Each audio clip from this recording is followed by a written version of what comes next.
बिहार में जिस तरीके से हत्या, अपहरण, लूटमार, डकैती, बलात्कार, जिन बच्चियों के साथ इस तरीके से दुष्कर्म हो रहा है उनके हालात पूछिए।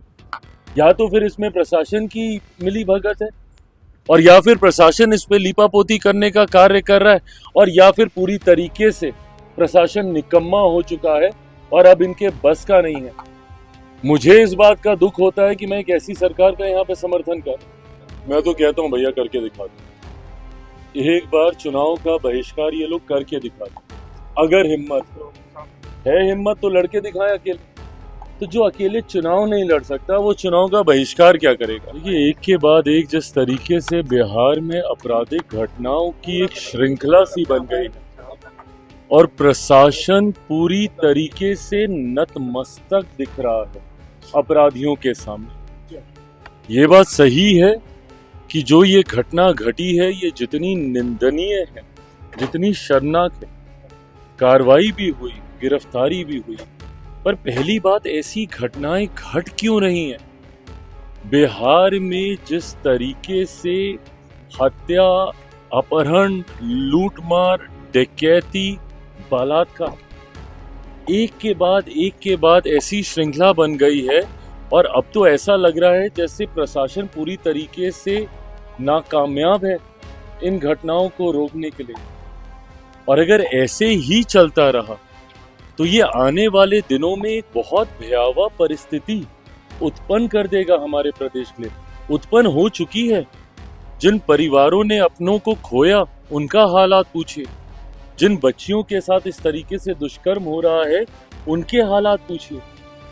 आज अगर इस तरीके की बातें भी कही जाती हैं कि चुनाव के कारण ऐसी गतिविधियों को असामाजिक तत्व अंजाम दे रहे हैं, अगर चुनाव भी एक कारण, और मैं भी मानता हूं कहीं ना कहीं कि संभवतः चुनाव भी एक कारण है, सरकार को बदनाम करने की साजिश के साथ संभवतः इन घटनाओं को अंजाम दिया जा रहा है, पर तब भी जिम्मेदारी तो प्रशासन की ही है ना इसको नियंत्रित करने की। कोई भी अपराधी आपके राज्य में आपराधिक घटनाओं को कैसे अंजाम दे रहा है प्रशासन के रहते हुए।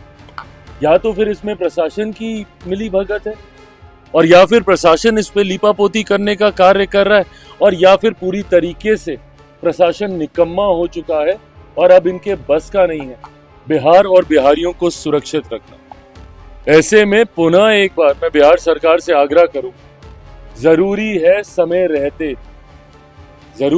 समय रहते हम लोग इसके ऊपर कार्रवाई करने। मुझे इस बात का दुख होता है कि मैं एक ऐसी सरकार का यहाँ पे समर्थन कर, जहां पे अपराध पूरी तरीके से बेलगाम हो चुका है। इस पे नियंत्रण पाना जरूरी होगा, नहीं तो इस तरीके से बिहार और बिहारियों की जिंदगी से होता हुआ खिलवाड़ बिहार को बहुत बुरे अंजाम तक। मैं तो कहता हूँ भैया करके दिखा दो, एक बार चुनाव का बहिष्कार ये लोग करके दिखा दो। अगर हिम्मत हो भाई, ये तो वो राजनीतिक दल हैं जिनमें अकेले चुनाव लड़ने तक की हिम्मत नहीं है, बहिष्कार तो क्या करेंगे। राष्ट्रीय जनता दल, बिहार की पुरानी पार्टी जो 15 साल तक सत्ता में रही, आज हिम्मत नहीं है इन लोग की अकेले चुनाव लड़ने की। गठबंधन किससे? कांग्रेस जैसी पार्टी जो देश की सबसे पुरानी पार्टी है, कांग्रेस में हिम्मत नहीं है बिहार में अकेले चुनाव लड़ने की। भैया चिराग पासवान में इतनी हिम्मत तो थी ना कि 2020 में मैंने अकेले चुनाव लड़ने का दम दिखाया, वो भी तब जब मेरे नेता का निधन उस वक्त हुआ था, जब पहले चरण का नामांकन चल रहा था। है हिम्मत तो लड़के दिखाए अकेले। तो जो अकेले चुनाव नहीं लड़ सकता वो चुनाव का बहिष्कार क्या करेगा। ये सिर्फ धमकी देने का ये लोग कार्य कर रहे हैं। और किस बात को लेकर? आदत हो गई है विपक्ष की डराने की, लोगों डरा कर वोट हासिल करने की। लोकसभा के वक्त भी ऐसे ही डराने का काम किया था। क्या कहा था बार बार लोकसभा में कि भैया मोदी की सरकार फिर से आ गई तो आरक्षण समाप्त हो जाएगा, लोकतंत्र की हत्या हो जाएगी, संविधान समाप्त कर दिया जाएगा। आज बताइए 1 साल से ऊपर हो गया हम लोग की सरकार आए हुए, कहाँ का संविधान खत्म हुआ, किसका आरक्षण छीन लिया गया, या कौन से लोकतंत्र की हत्या हो गई। एसआर को लेके जो भ्रम फैलाया जा रहा है, यही भ्रम सीए को लेके भी फैलाया गया था। सोचिए, एक नागरिकता देने वाले कानून को इन्होंने नागरिकता छीनने वाला कानून बताकर देश के अल्पसंख्यक समाज को डराने का काम किया था। आज मुझे बता दीजिए कौन से अल्पसंख्यक समाज की कितने मुसलमानों की नागरिकता छीन ली गई जिस तरीके से डराया गया था सीए को लेकर। वैसे ही एसआर को लेकर पहले तो इन एंटीसिपेशन, अरे भैया इतनी जानकारी है आपके पास इतनी जानकारी है तो दे दीजिए ना सबूत। एक सबूत इन लोगों ने नहीं दिया।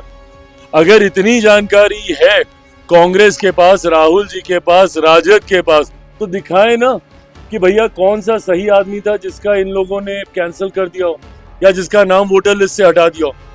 सिर्फ हंगामा हंगामा हंगामा। दिल्ली में सदन नहीं चलने दे रहे, यहाँ बिहार में इन लोगों ने सबको परेशान करके रखा हुआ है सिर्फ इन एंटीसिपेशन कि ऐसा हो जाएगा, ऐसा हो जाएगा, ऐसा। अरे भैया क्या हो जाएगा और क्या हो गया? ये सरकार की भी जिम्मेदारी है, हम राजनीतिक दलों की भी जिम्मेदारी है और चुनाव आयोग जो कि एक संवैधानिक संस्था है उसकी भी जिम्मेदारी है। और अपनी जिम्मेदारी को हर कोई निभाएगा और इस बात को सुनिश्चित करेगा कि किसी भी नागरिक का के साथ कोई अन्याय नहीं हो। But at the same time कोई भी घुसपैठिया हमारे देश के सबसे बड़े अधिकारों में से एक मताधिकार का दुरुपयोग कर ले, ये भी हम लोग नहीं होने देंगे। आज की तारीख में कौन कंप्लेन करता था भैया? यही लोग जाते थे ना। क्यों जाते थे चुनाव आयोग के दरवाजे पे? अगर आपको कोई प्रक्रिया नहीं चाहिए थी, क्यों ये प्रोसेस अपनाया गया? इसीलिए अपनाया गया ना कि लोकसभा चुनाव के बार बार जाते थे ये लोग कि वोटर लिस्ट में धांधली हो रही है। महाराष्ट्र का तो अभी तक हम लोग को सुनाते हैं।